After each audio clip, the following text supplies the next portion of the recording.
Hello and welcome to one and all. This is Mohammed Atif Ali from TRU. This is my presentation for Business 6030 for International Business. This presentation is on Chinese outward foreign direct investment performance, the role of learning. As written by in an article by Marjorie Lays, Dan Lee, and He-Fang Yang. As we dive into the article, we immediately notice that China is the most active emerging market in the foreign direct investment industry. And we can actually see that China has invested in 177 countries, gathering about 74.65 billion US dollars. 13,500 Chinese firms are actively participating in outward foreign OFDI, while only 10% of these firms are actually state-owned. While we see that almost 90% of the firms are private. We will dive into this article looking at these 90% of the private-owned firms. In this article, we are trying to learn what is the Chinese way of internationalization. While we see the traditional model is a slow-paced, step-by-step model that would not work for China because it is a latecomer to the FDI game where it has to play catch-up. Therefore, Chinese firms jump into FDIs by adopting high commitment mode for initial entry and learn as they go. This experimental learning-oriented internationalization method is what we are going to explore as termed Chinese way of internationalization. Let's first understand the Uppsala model, the traditional approach. The Uppsala model is a step-by-step experiential approach. It is not experimental, it is experiential. They learn by doing. Learning by doing takes a lot of time. Lots of mistakes have to be made. Then you learn from what mistakes you make, and that is how you gather experience. Every firm learns from their international experience. They do not acquire this knowledge anywhere else. That is how they gradually change their international strategies, and then that's how they start expanding into the foreign countries, foreign market. We are going to learn about the Chinese way. This is also termed in the article as the leapfrog approach. The Chinese have a high tolerance for uncertainty and ambiguity, which encourages them to have high commitment during the initial entry to the international market. They commit highly with flexible and adaptable approaches. This contributes to their rapid internationalization process. They do not wait for experience to collect the information. They collect information from spillover method by their neighboring companies, the companies they already working with, companies that are investing inward on Chinese markets. That is how they gather the information. That is how they create their own knowledge base, and that is what they use as a experimental approach for the new approach in comparison to the traditional approach. We will test 6 different hypotheses in this article. First one being the Chinese private firms internationalization will follow the Chinese way of experimentation and exploration by setting up high commitment investments at the initial internationalization. We will be testing how these factors affect the firm's performance at OFDI. First one being the congenital learning of the founders. Second one being the Chinese inward international experience. Then we will learn about how Chinese private firms' potential absorptive capacity will affect OFDIs. We will also check the strength of Chinese private firms' motivation to learn from its OFDI. Will that have an effect on the performance? And then we'll see if the learning outcomes of these Chinese private firms achieves from its OFDI activities. Will it mediate the relationship between its learning process? Let's understand the methodology of this article. Uh, the sample was collected in China with help of a national research firm in Beijing, specializing in survey research in China for more than 2 decades.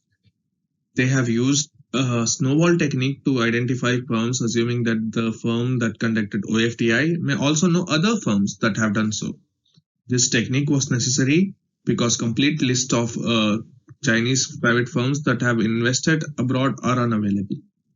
Government list included only most state-owned enterprises, but that does not qualify for this research. There were two conditions for sample selection. One, that the company must have invested in a foreign direct investment. Second, that it had to be a private firm or a minority state-owned firm. 814 firms were contacted, out of which 296 refused to participate, 260 did not meet the criteria, 22 had wrong information. 236 companies were interviewed on a survey-based interview, which was confidential to keep the confidence high and only encourage candidness from the firm. 36 of these firms were rejected later because of data quality problems. This sample included 145 manufacturing firms and 55 service firms. As you can see from the chart, there is 49% of firms that are in 40 to 100 million firm size, 30% of them being greater than 100 million, and 21% being less than 40 million. We can also talk about the employee strengths. At all these companies had at least 100 employees, 100 full-time employees at the beginning, and the top firms had more than 1,000 employees at a time. From this sample, we were able to identify 89 different countries in Asia Pacific, Europe, North America, and 12 in other regions.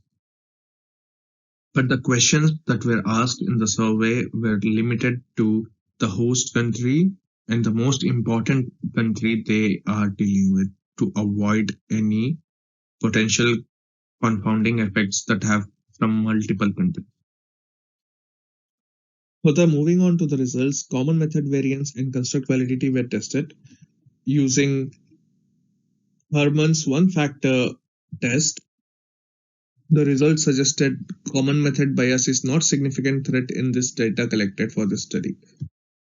They carefully assessed both convergent and determinant validities. They conducted confirmatory factor analysis using Convex alpha, which confirmed convergent validity.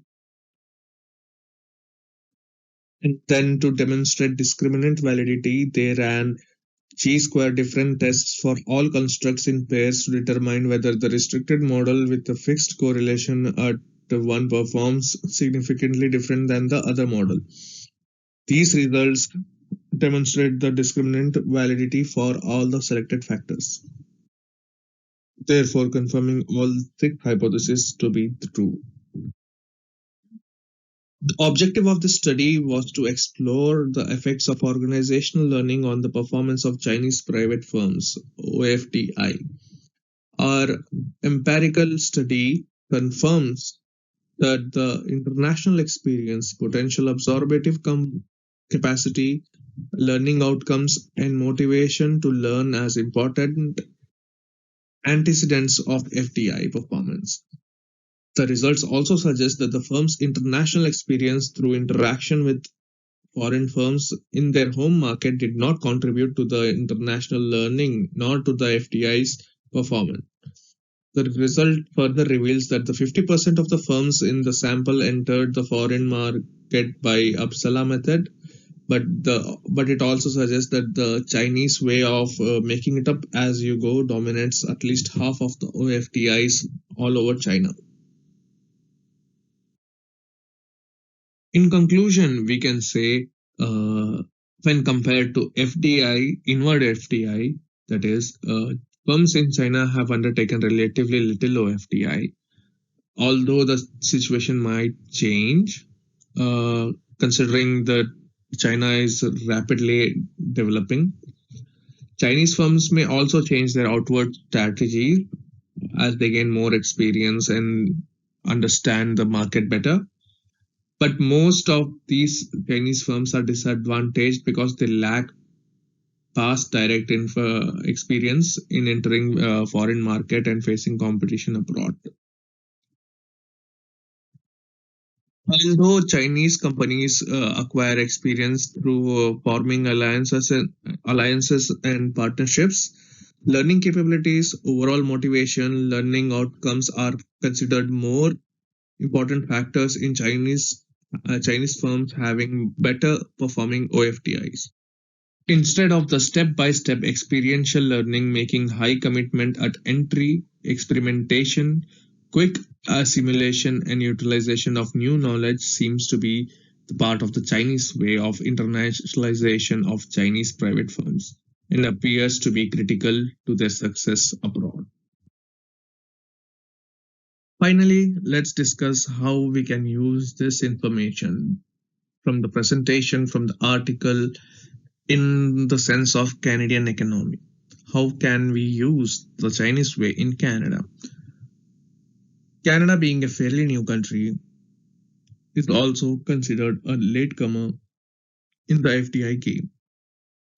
Canada can use the Chinese way in the sense it can acquire knowledge much more easily when compared to China, uh, because we have